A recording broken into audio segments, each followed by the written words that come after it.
Okay, if one of our two trustees would volunteer to call this meeting to order and then read Siri in, that would be great. All right, I call this meeting to order. And I move that Siri Russell's request to attend today's meeting of the JMRL board remotely due to a personal matter, specifically car issues, be approved. All in favor? Aye. Okay, great. Okay, so this is the first meeting of JMRL's board fines and fees working group that the board commissioned at the February 2025 board meeting. And I think we're mostly in an organizational role today to figure out, what our tasks are moving forward. So we've got 3 trustees on the board. We've got Siri Russell on the line there. We've got Brandy Polanowski from Louisa County, Michael Powers from Albemarle County.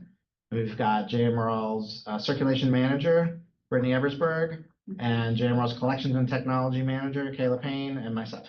So that's our working group. And thank you to Sierra for taking notes first. Thank you. Thank you, Sierra. So I went back and watched the meeting from February to see specifically what this group was tasked to do. And it was basically to discuss metrics and measures and come up with a recommendation for the full board. Now, it wasn't clear if the recommendation was for here's what JMRL should do moving forward with fines and fees, or if it was for here's the data that JMRL should be looking to collect. Because we had a conversation, I think Mike started about data, and then it rolled into a bigger conversation about fines and fees. So I think our first job as a working group is just to figure out what it is that we are responsible for reporting back to the board and what types of things we want to look at.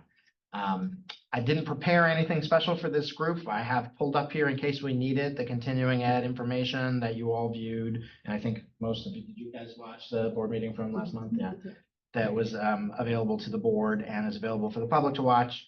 And then I've also got access to our system that we can view. We just can't pull up any personal information on it.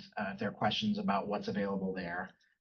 And we'll just take it from there, basically. I know that the staff have been thinking about this issue for a long time. As we reviewed last month, a lot of libraries nationwide are moving away from fines and fees for overdue items. Instead are going to a model where you just block your card if you have excessive overdue items, and then only charge for damaged or lost materials. Staff and the Customer Service Committee and the Circulation Committee are both very excited about the potential for automatic renewals as being maybe an outcome here, regardless of what the board's decision is long-term about fines and fees, but as a way to kind of provide some relief to our patrons and see what that world looks like. So here we are. What should we talk about? First thing says define the scope for the working group. A detailed question first. Remind me, the report you put together for the CE, was that in handouts where I can click on the slides themselves? It's in handouts as a PDF in the handouts, and I think I also shared the slides with the board. If I didn't, I can share them with the working group. Okay, but the PDF, all the slides were in the PDF or not? I guess. Usually they're not. Usually you're right. I think I shared the slides with the board, but I don't think they were in the handouts now that I see it. Okay. I'll look for that link, but yeah, it'd probably be useful for my own purposes for myself to download a PDF of those slides. Yeah. Okay, so my take on the scope is sort of as you outlined. I have it. My own, as you said, I sort of initiated parts of this discussion, and I think the goals that we're talking about with these various possible initiatives are great, but I want to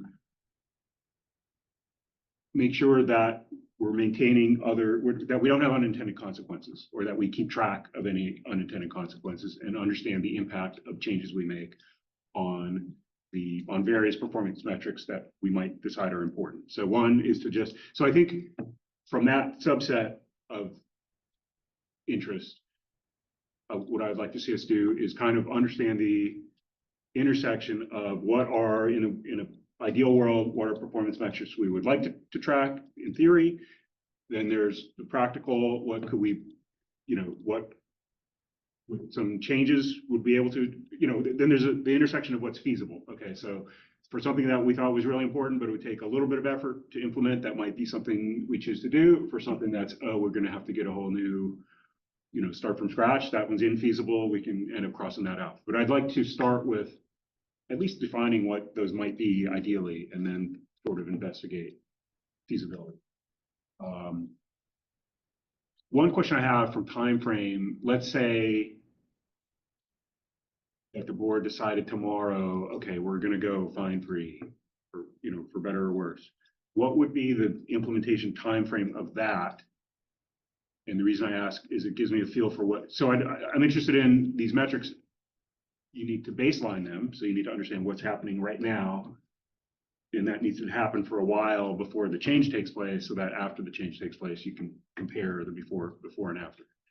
I would say that the times that the JMRL organization usually makes changes to fines and fees is along the fiscal year. So if the board's got a meeting next Monday, and if there was a surprise vote to, let's vote about fines and fees, and they said we're either going to get rid of them or we're going to triple them or whatever, they would probably go into effect July 1. Okay, so but I felt like there were also, and it's something you've been working on over time, just logistical issues. I mean, you described sort of an organizational process, but just logistically, there's budgetary impacts and so forth. Would we even be able to do it July 1 if we decided tomorrow? I think that if the current budget goes through all 5 jurisdictions, which we will start to get a really good picture of in the next month or so, then we've taken one of the biggest steps, which is taking some of the ongoing software costs out of the equipment budget to have a landing space for this. So yes, I believe that we could, if the board were to decide to get rid of fines, that we could absorb that at least for year 1 and year 2, the first few years of it, and then have time to come up with some plans, which likely be relying on our friends at the library. Okay. And then part 3, because July in library terms is not that far away. Correct. If we couldn't get it together, or the board just wasn't comfortable making that decision prior to July 1, would you think that the next milestone would be a year, July of 2026? I think that we would probably shoot for January instead as like a mid-year, because at that point, one of the big things, so if the board voted on Monday, Mike, that we're going to make this change, then I think the biggest thing for staff and the board to do in the next few months is PR, is like letting people know, here's what's happening, here's why we're doing it, here's what we expect the outcomes to be, here's who to tell you think it's a great idea, here's who to tell you think it's a terrible idea. That type of thing will take time. So right, even if we were to do that July 1, I mean, it seems like it's a long time, but it's not. But yeah, I think that if this working group were to spend 4 to 6 months looking at this, come up with a recommendation that involves some sort of change, and the board was behind it, then we would look at whether or not January 1 would be an option. Okay. All right. So that's just setting the stage for a little bit of time frame, but also this, again, my own focus there is on this potential baselining period. Yeah. That could be a 6-month thing from well, we can do the baseline at any time, because regardless of the decision, we're just collecting data isn't impacting the organization other than the investment of effort that. Except if we make the change during the baseline, then it throws off the baseline. If we say we're going to change July 1 and that's halfway through what we said we're going to get 6 months of data, then we're not going to have 6 months of data. Right. But I'm saying that if we come up with reasonable things to start to baseline, we can start doing that anyways, regardless of what the ultimate decision that we expect might be. And the only cost benefit there is just the staff time involved in collecting some metrics that may not get used at some. Okay, I'll stop talking, but those are some table setting. Well, I'll say one other thing. So then the other question that you brought up, and I suspect what's going to have to happen is you're not going to decide this whole issue in the board meetings alone. So I suspect what Tony really wants is for a smaller group to be able to roll up their sleeves and dive in and come back to the full board meeting with here's what we recommend and come up with. I suspect that's what he wants, but I want to hear other people's thoughts. So in my opinion, looking at the scope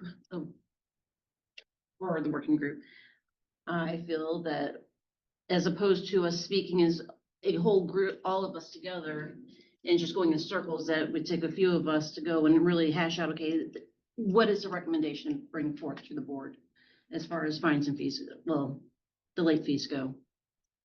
So you're seeing it, Brandy, is this group would come back to the board and say, here's what you should do.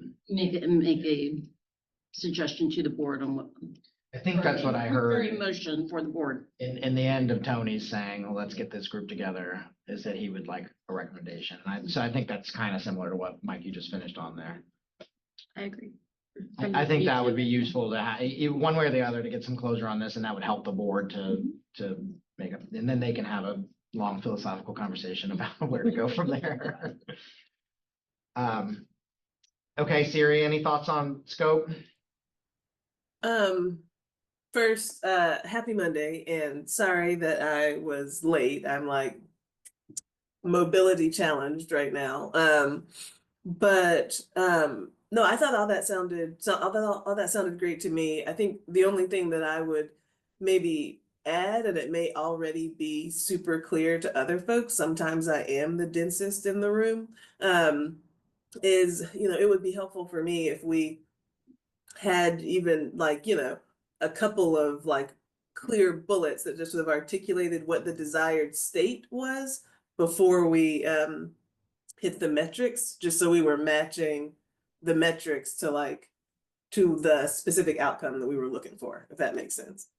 You're speaking to what's the goal of this potential change in the first place? Is that? Yeah, what is it that we're trying to achieve? So then we're measuring against like progress on achieving that, as or like how would we know, basically, right? If it was, if we were doing what it was we were trying to do. Or is the data backing up what the goals of the board are? If we don't know what those goals are, then we don't know what the data is saying. So I would say a few from the review of the literature that staff worked on for the board. If there are, one of them is removing barriers to access. And the fact that thinking has changed on overdue fines in the last 10, 15, 20 years to say that it's no longer an incentive to get materials back in. Instead, it is an impediment for people using the library. So to me, does our data, or is this group going to decide in the end that removing fines is more of a barrier to access, or not removing them is more of a barrier to access? Like, which one is going to provide the greater level of access to the greater amount of people that are in our area? Does that seem reasonable? I think that's reasonable in terms of articulating the purpose of this potential change, as I understand it. I would make a distinction, Siri, and I agree 100%. I'd like to understand whether the change achieved or is achieving the outcome. My distinction would be, I also would like to understand, while we're achieving one outcome, are we affecting other things that are important to the library user base as a whole? So there's two kinds of metrics, but I'm just making that distinction. I think that's part of what I was trying to say. Like, Yeah. if there's a change that's going to be made, is it improving access, or is it degrading access? Well, when you say access, I guess we need to define maybe what access even is. Yeah. And one question I'm about to ask is, what are we doing right now to understand who has barriers to access and who doesn't? Yeah. But I'm just saying, for current users, is their experience going to be impacted by changes that we're making to, I think barrier to access to me implies we're trying to reach more people and be a useful service to more people. But we also have an existing user base we need to monitor and pay attention to. So let me ask that, how do we think about or identify? So what does access mean in this statement? How do we currently measure or think about or identify who in our community is experiencing barriers? And how are we going to Siri's point, determine whether we've improved access for them? Yeah, I think card holdership is one, the raw number of cards that we have. I think we have like about 90,000 right now currently out of the potential of 240,000, somewhere in that ballpark of all 5 jurisdictions populations. So, you know, we no longer have a 5-year plan goal about this, but I remember past 5-year goal plans about being like get to 50% usership, right? And that's not really usership, it just means you have a card, right? And so Yeah, I was about to mention, so in my, you know, we saw the CE where we had the little poster talk, but, and I don't think that included circulation, what I showed the board, but I had seen some circulation and the card, the distribution of usage of cards, there was a lot of cards where there was sort of only one checkout that visited one time. So there might be that might be a metric as well. Is not just how many people have a card, but how many, what, you know, what percentage of cards are actually getting used in some meaningful way. There might be some threshold that we. I guess when I think of access, I think of potential use too. So you might have a card and not use it for 2 or 3 years, but you potentially could use it. You know, your kid could use the card or whatnot. Yeah. Whereas, and like, you know, we'll have to get into the numbers on this, but whereas if it's blocked, then it's not. Right. There's no potential. Yeah, I'm jumping around a little bit, but you mentioned we have these certain block cards in your report. I think I recall at some other library, there was an analysis of those block cards and they were concentrated in certain areas. So I'm pretty interested in diving into an analysis of our current block cards. And I can certainly, I know a volunteer that would be able to, you know, GIS. be able to map those against census blocks and so forth, and sort of understand if there's a pattern there demographically. But yeah, I'd like to understand more about if that's if that's something that we're identifying as an access metric, is the cards that are blocked and why. That would be maybe a place that we can start on baselining, is understanding the current cards that are blocked. I don't want to get too far away from Siri's initial point there, which was because we're starting to get into data specifics, right? Like, which is that, you know, what are the overall, and maybe it's just the one, is it just we want to give the greatest amount of access as possible to the people of Charlottesville, at Albemarle, Green, Louisa, and Nelson, or are there what other goals would the board have in either making a change or doubling down and increasing fines, like whatever the board might choose to do? What are the goals? I'm happy with that statement, removing barriers to access, as long as we can understand what access means and what the barriers mean. And then to Siri's point, how do we know if we've made it effective, that positive? Yeah, I think it helps to be specific in this case so that you can then, you know, develop the sort of indicators of, are we hitting that in particular? Though that may not always be super possible, right? Doesn't have to be perfect, whatever.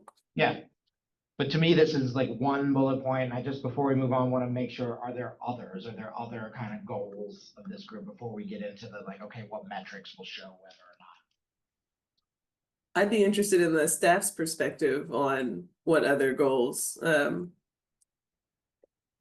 the staff perspective, when we've talked about this in the customer service committee meetings and committee, that is the main goal of staff, is to raise barriers. And however we can do that, we're looking to actively do that. So that is the main goal. Procedurally, you know, we can look at different ways to do that.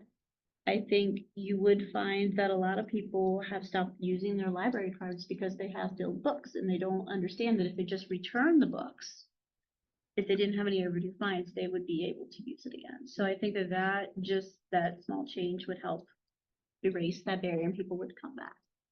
So I think some people have a sense of embarrassment when they have a billed book, and they're just not quite sure how to address that. And staff have told me stories about that, and myself, when I'm on the phone, explaining to people, you know, okay, if that book is on your bookshelf, you can just return it. And, you know, if it's on a child's card now or a teacher's card, they don't have any overdue fines.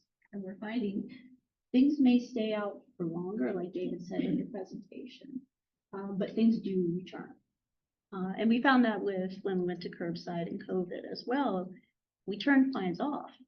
People brought stuff back. It may have been billed at that point, but they brought them back.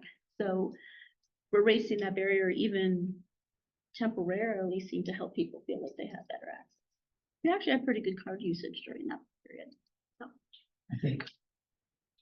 Yeah, except for all the other stuff. All the going other on. stuff. Yeah. I think another thing, Brittany, that Tony brought up briefly when he was talking about this at the board meeting was this kind of like people's perception of the library and a PR thing. So there's like is the library still the shushing blue-haired librarian, like a gatekeeper to these resources, or is it a connecting people? And I think part of that is also, I've heard in some of the review that we did, libraries wanting to lessen negative customer service interactions. So that is a staff thing. Like staff, I think, would like to not have as many fights with people over overdue books and the fines that are on there. So I don't know if that needs to be the forward stated goal, but it's something that's out there that other libraries did mention, kind of removing negative customer service experiences I would agree with that too. by removing fines. Well, I could frame that as if the patron expects to have fewer negative interactions in their experience, then that is reducing a barrier to access. Of course, that relies on the education of and perceptions, getting those. PR Change, rollout, right. all that. Yeah.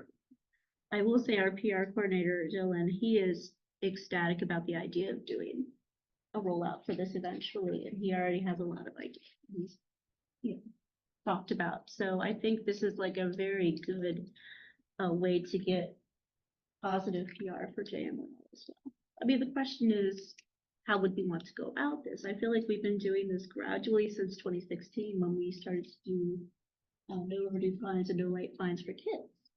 So that's what we've been doing that long. Then we went to teacher cards with no overdue fines and no late removal fines. So we, Kayla and I both think honorably the next step in both things. That's kind of why I like doing this slow gradual process of that. And that's kind of a customer expectation that we're both finding with people that are moving to the area. When I make cards for people at Central, I do have at least once a week somebody come up to me and go, "Oh, so you don't have auto renewals yet?" And I explain we don't, but I think that would be a nice thing. And that's talking about things we might collect. I don't have a good sense for our, the people that we normally look at, the numbers and normally look at who is doing. Stan, yeah. Yeah, my former library, they rolled out automatic renewals and being fine free at the same time in July 2020. They had already, paused the fines, but So they've been fine free for 5 years. Yeah. I think it was about that. So I think removing barriers to access is kind of the big level thing, and then maybe a subcategory there of fewer negative customer service interactions or the expectation of fewer negative customer service interactions. And then now maybe we can talk about metrics and measures and what do we consider a barrier to access. And so I think, Mike, I heard already, where are our current blocked cards, like any information that we can gather about the current status of cards that are not in use. And I do think that's one avenue to investigate. I took some time to talk with Ophelia and Sadie over at Louisa and get their feedback. And one of the points that was brought up was that the blocked cards could be a reason why we're losing patronage. And they were also in favor of possibly of looking at reducing from that $35 threshold, bringing that down as an item to be discussed. so that's the level at which an account gets, actually it's $20 if it's overdue. It's $20 for it to be blocked, and then you have to pay down by half to be able to check out. It's $30 like maximum overdue fines. How does that work again? Can you walk us through that? So if somebody has like $115 in overdue fines, you Just overdues, nothing billed. just overdues. You have to pay the full amount for billed books. So there's just different grades. Yeah, I was provided a sheet too of. Yeah. Yeah.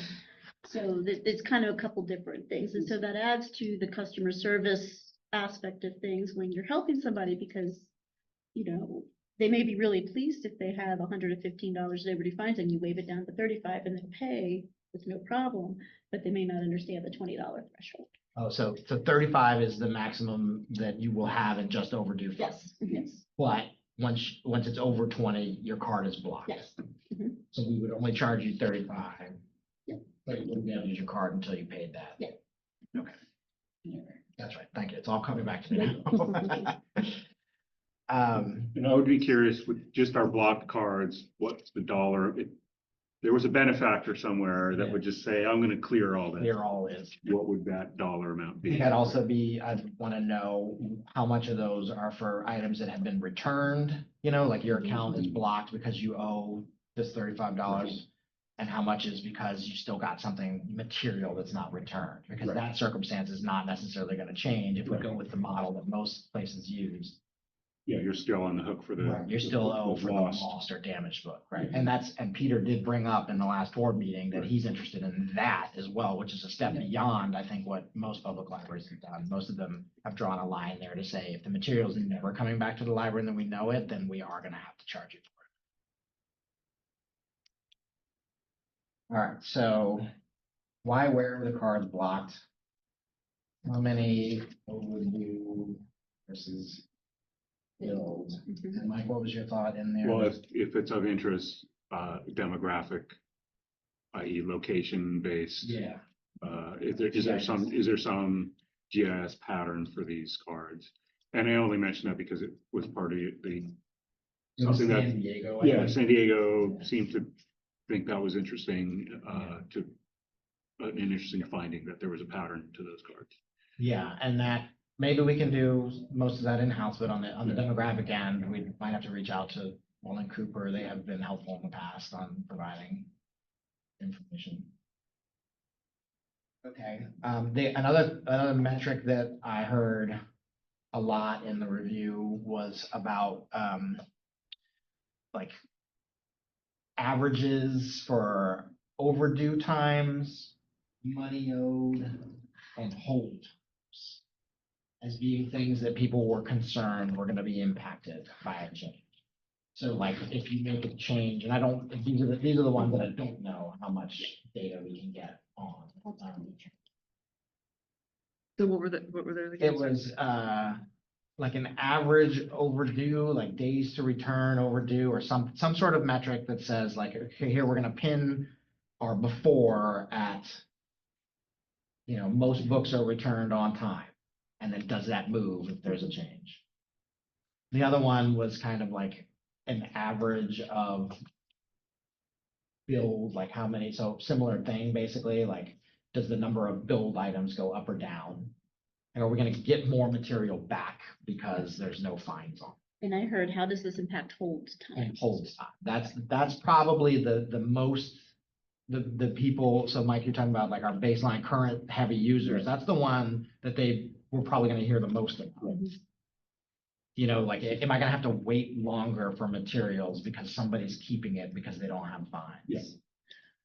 So some things to throw out, because these are, so first of all, just for distinction, now we're transitioning from, did we achieve the stated goal, to the second half of it is, have we impacted other aspects of the system? So just, To me, they're the flip side of the same thing. Are we causing more barriers to Yeah. access? okay. Yeah. Sure, okay. So I did some research, but of course it was at the last minute, and ideally I would have sent it out a week ago. And it's all very wordy, so, but David, you might recall it turns out in 2018, I asked some of these sorts of questions when we talked about funding for collection.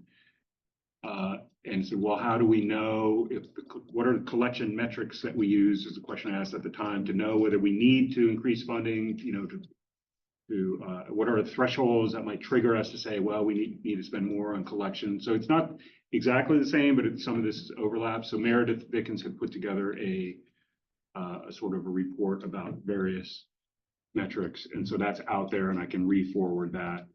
It's actually in your email somewhere. Did you But- see any of those that you think were So, pertinent? One in particular was she had the concept of turnover, which is something we already are tracking apparently. And event again per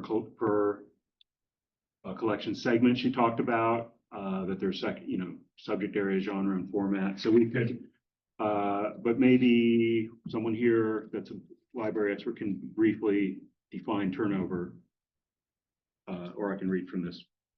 Like the amount of times something gets checked out. Yeah, well, it says, relates the number of circulations to the size of the collection and indicates how often each item in the collection was used on average. Yeah. So a busy collection will have higher turnover and indicates greater usefulness to the populace and a greater need for replacement and so forth.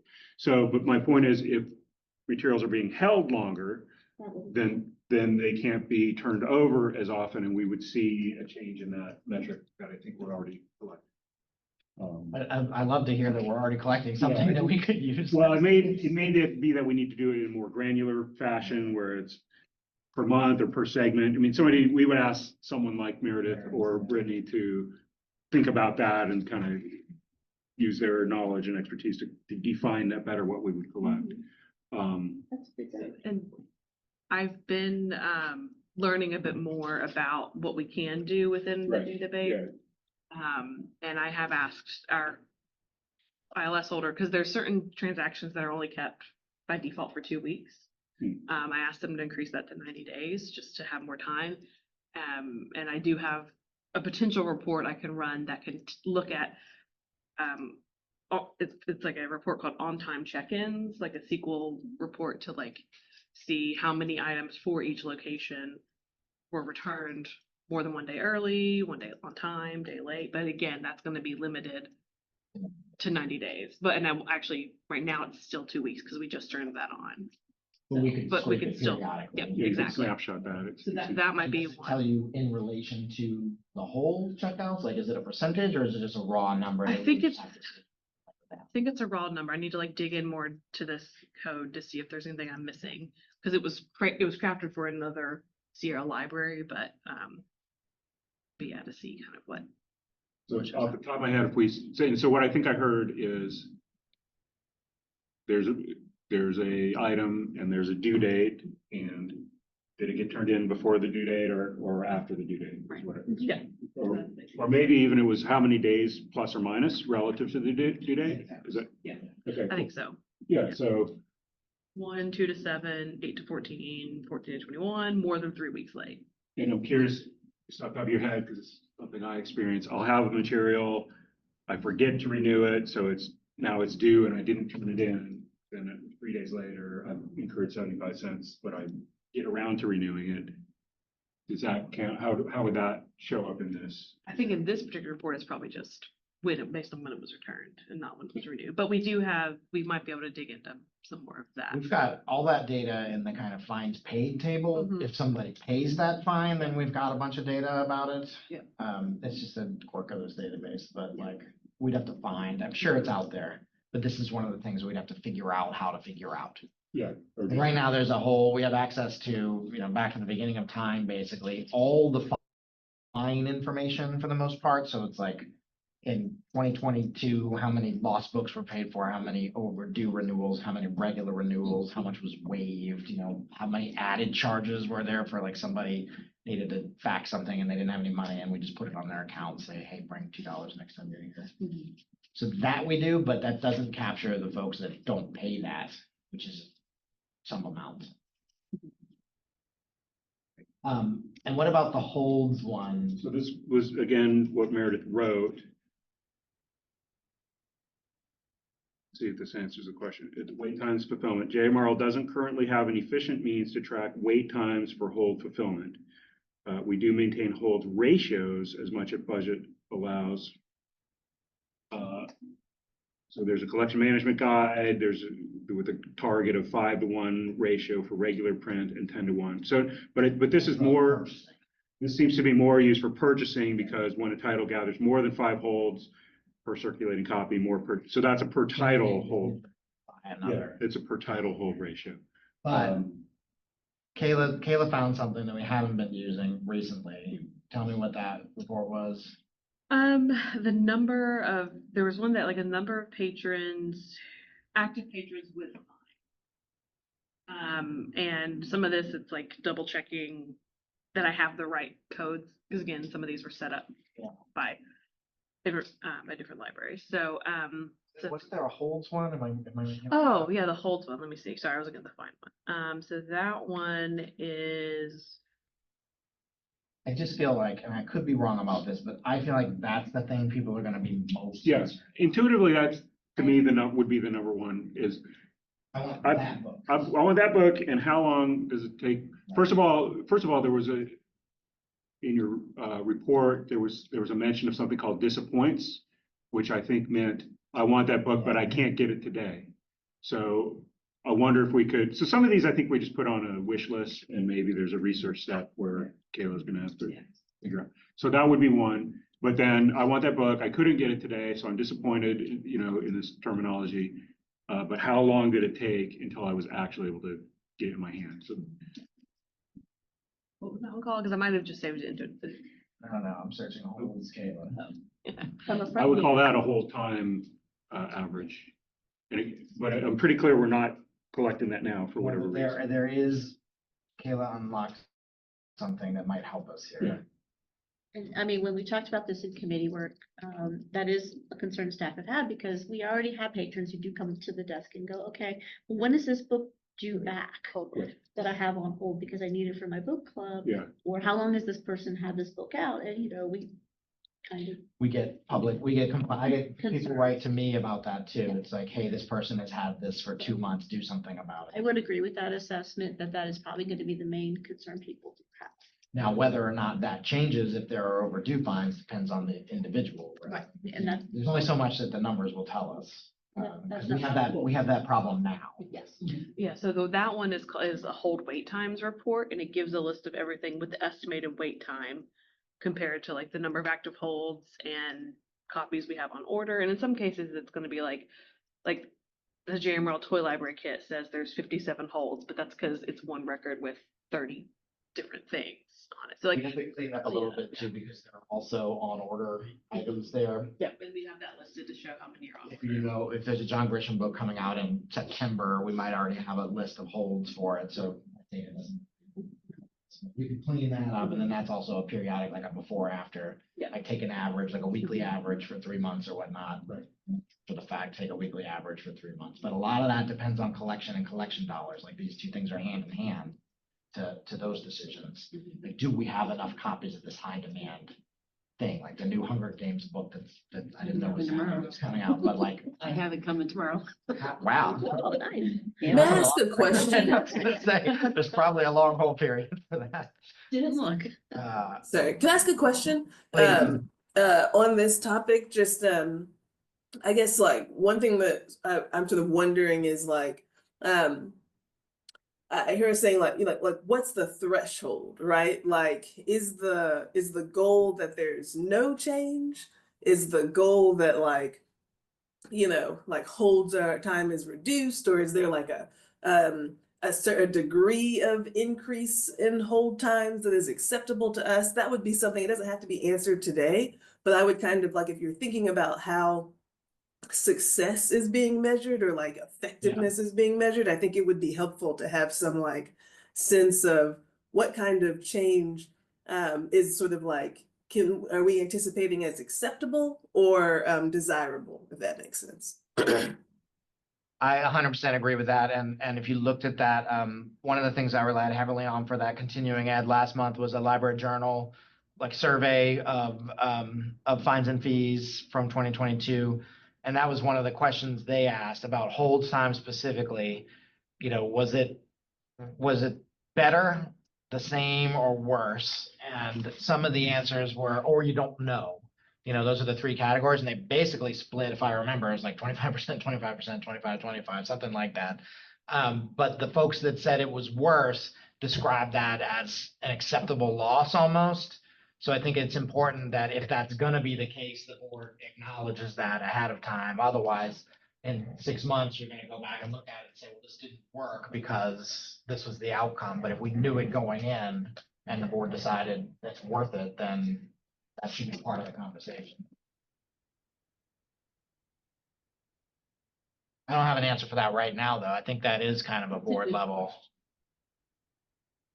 I also don't, I don't have a sense for how much impact this would have on high level items. My impression is that like for this Hunger Games novel, the people that get it when their turn is up, they're not gonna return it until they're finished with it. They waited for 6 months or whatnot for it, so whether or not that's impacted by a fine, I'm not sure.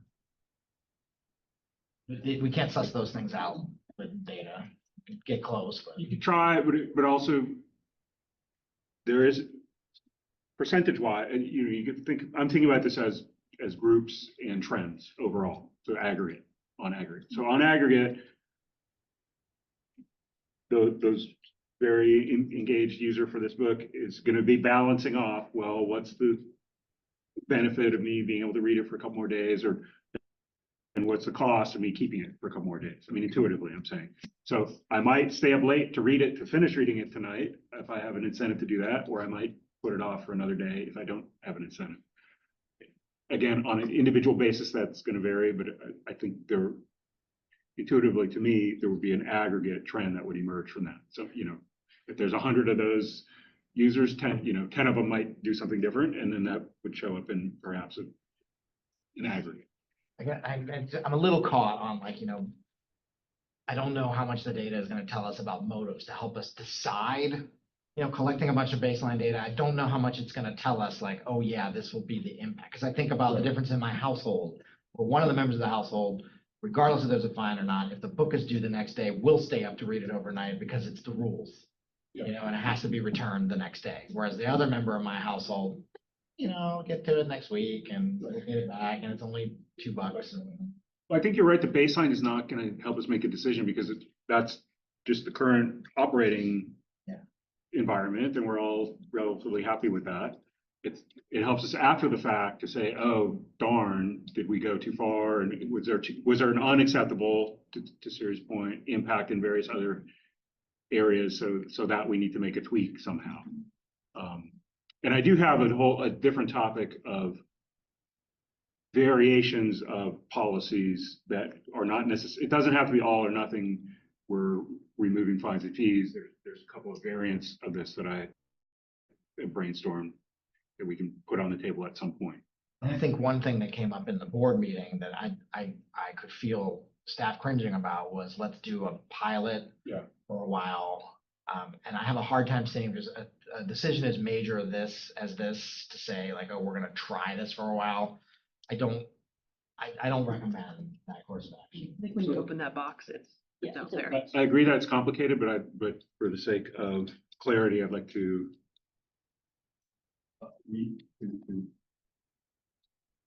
describe in a little more detail what pilot means. It might mean that there's a test group within. So you put out a call for volunteers. We say we're going to take 2,000 patrons, and 1,000 of them we're going to put in box A, and 1,000 we're going to put in box B, and we're just going to see what those thousands of each do. That's not and we're just going to, once we get those volunteers, we're not describing this, globally and creating PR expectations. We're just seeing, well, if we tweak the checkbox at the time when you pay the fine, what happens with that. So pilot doesn't mean a global policy change. It could mean an experiment that you run to prove things out. In some ways, we did a pilot during COVID, to Brittany's point, but there were extenuating circumstances. Right. There's a ton of other factors. Right. You can't really look at that and be like, here's what's going to happen in the future. And you can get some data from how people use juvenile cards specifically because we've been doing those for so long. Yep. For example, if you ask frontline staff about it, they'll tell you they've seen families that, they say there's 5 family members, they all have one card, each.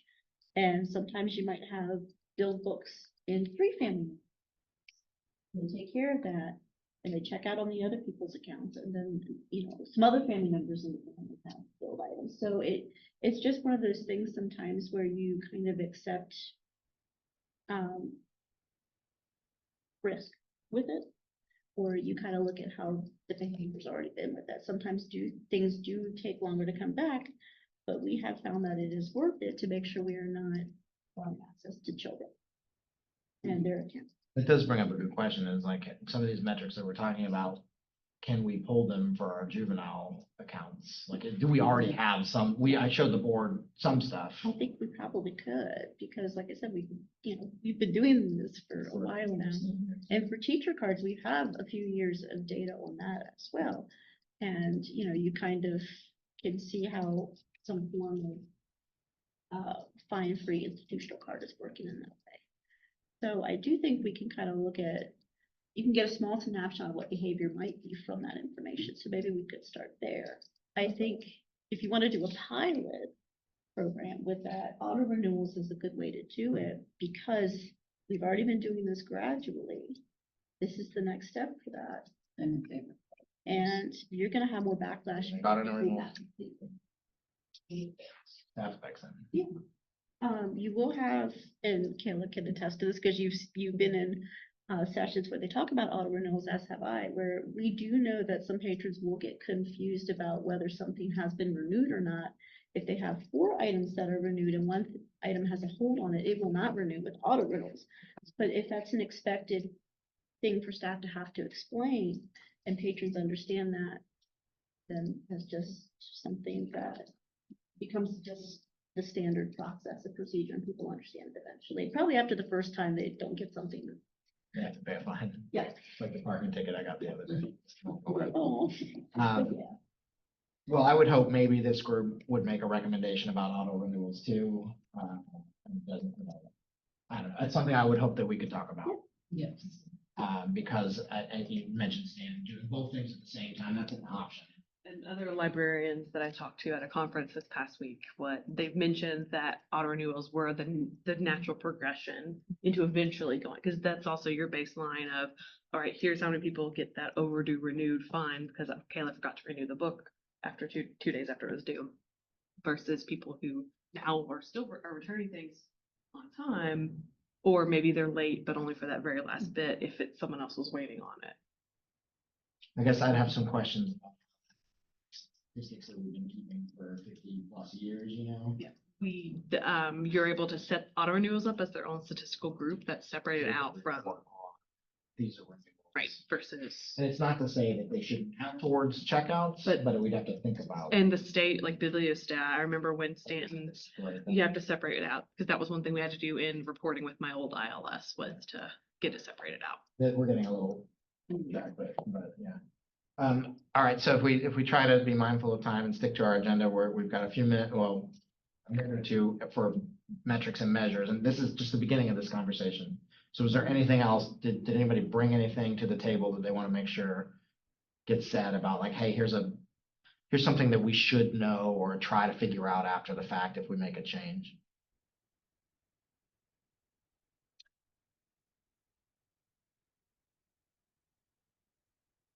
Kayla? Oh, no, I'm just all about the auto renewal as an option, and already have sort of a game plan for the things we need to update in order to make sure that it's communicated effectively for patrons in the email notices, and updating the loan rules if there are any other And changes. it's additional positive PR. So you get that bonus positive PR Maybe spin. one of the fun things this group can do is to go through the loan rules to show what a nightmare they are. She's prepared, that we were talking about on the way here.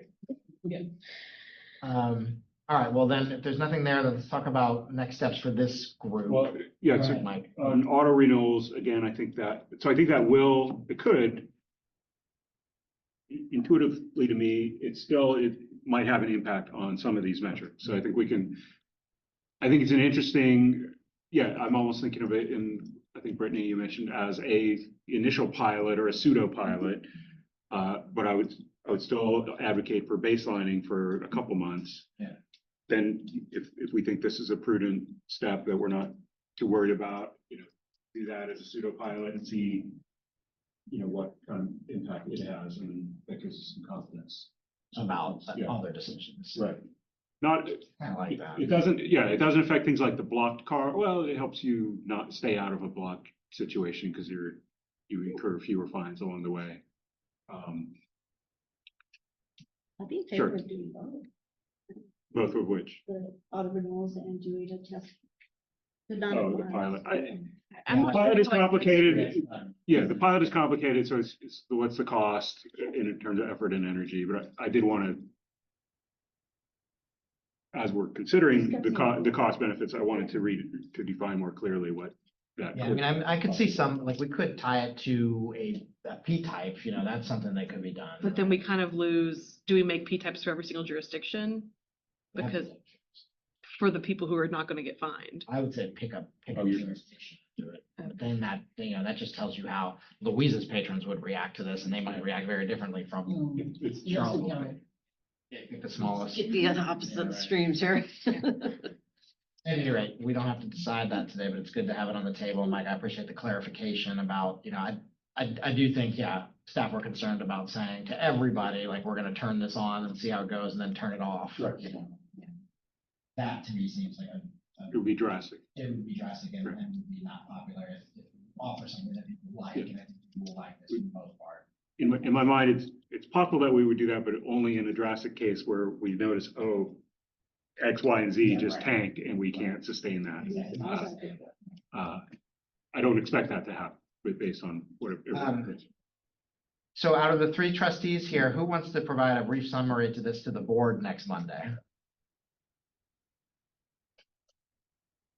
Don't all speak at Who once. is not already like a committee chair that does other. So Mike is claiming he's got the policy committee and doesn't have to. Siri, I see you unmuted. That's a good step. I mean, I'm happy to volunteer as tribute, but this is just like talking about it, right? Yeah. And can I also note that I am not a very good note taker, and so if someone else took notes that they that would be helpful. Got notes. Mini chair. Sierra's got notes. We're recording. This is a public meeting, so it's been properly noticed and recorded.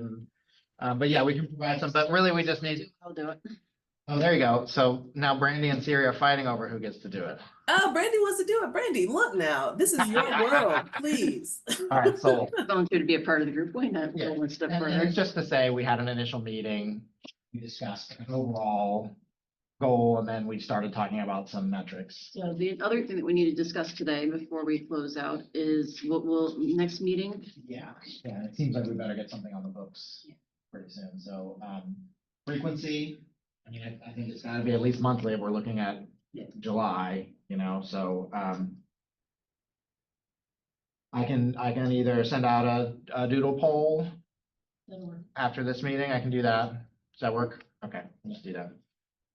And it wouldn't be later this week. For me, it needs to be before April 1st or after 12th or 13th of April. I think I'm in the same boat. I'm gonna be gone that first week of April. So a month from now it could be a little less than a month. Okay, and then do we have any, so staff will look at some of the specific things that we talked about as being potential metrics, just to see where we are on them, and maybe we could do a little show and tell at the next Yeah. one, Yeah, I would like to Yeah. understand that. Again, these are wish lists, and I'd like to understand from the staff perspective how feasible each of them may or may not be. You said after the 12th, Yeah, do you have, the 14th. It's another Monday. It's 2 weeks before our April meeting.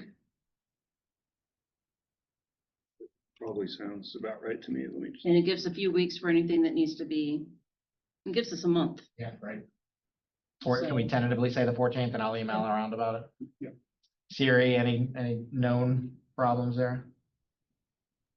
No known problems. Yes, whatever, we can get it as quick as possible. That's probably the week I'm gonna be defending my dissertation proposal. So Ah. if it's either like, for me, it would be great if it was either earlier or later, but not in the middle of the day. That makes sense. We'll send the date around and you take a look at your calendar and see if we can provide you any data that will help with your dissertation, let us know. Sure, Is thanks. it about library time? That's very exciting. Okay, great. So the things that we'll try to look at as some information about why cards are blocked. Maybe I'll start collecting some information for a GIS project, Mike, if we were to get to that point. Billed items versus overdue fines. Yeah, we can figure that out. So we know that from fines paid, but is there a way to figure that out from the SUL data? There's one that I just did that shows the number of people who basically owe money, period. Is it break down by types? P type? Or no? By type of charge. It's just owed amount, total owed amount. Right. So, I mean, now you can get a create list, basically. yeah, but a quick, easy number. Okay, at any rate, well, maybe the three of us will get together and talk about what we need to staff that.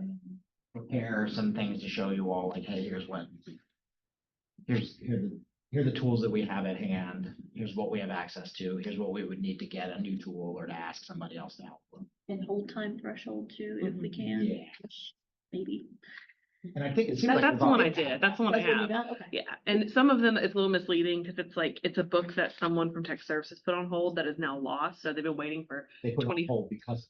it's lost. And now so their hold wait time is 2,417 days. So that's, the outliers we can pull. Can we write the query to remove certain things like? Still learning SQL, so we'll find out. Well, we will work on that on the staff end. You could potentially post-process some of those types of things if you can also spit out the P type of the whole patron or What data it gives you. that sort of Yeah. So you could you don't have to do it all in SQL upfront. Just, the concept of disappoints would be something I'd put on this. Yeah, I guess I'd have to go back and see Well- exactly. We disappoint people so. I know. Um, Again, I'm just throwing things in, there's a research step, and these are Thanks, Siri. Bye. items to potentially be researched. So that would be something I would put in that So bucket. what is it disappointing? Do we track that? Yeah. Or can we try? My understanding was that it was somebody wanted to get an item and it wasn't. Yeah, you can't get that book today. You can't, anyways, we'll I don't research even know. Yeah, I don't. that. How do you know what the book is that the person wants to get? They place a hold.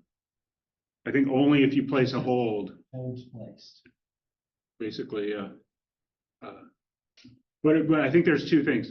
I can place a hold. I'm picking up at Central, but it's available today at Northside, and it's going to be delivered 3 days from now. I probably would not include that in my definition of a disappoint.